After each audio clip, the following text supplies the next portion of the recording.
Dwi'n mynd ar ei ffordd i fyny Crysia i dod i mewn y gothwr achos ble o'n union i'w audio.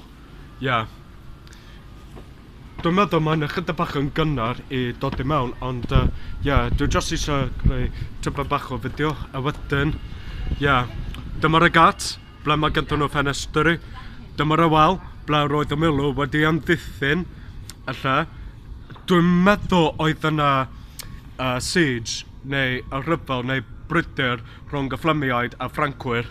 Oes yn union, achos ers doi pan nes i bod yn Codrig, roedd yna brydr enfawr rhwng y Fflemiaid a Ffrancwyr, ac roedd y Fflemiaid am y tro cyntaf wedi ennill. A 2 blwyddyn ar ôl, yn 1314, nath nhw wedi colli yn erbyn y Ffrancwyr. Dwi'n meddwl dim dros yn Gent ond yn Bruges hefyd. A dyna ni, dwi'n mynd i dod i mewn y gothwr.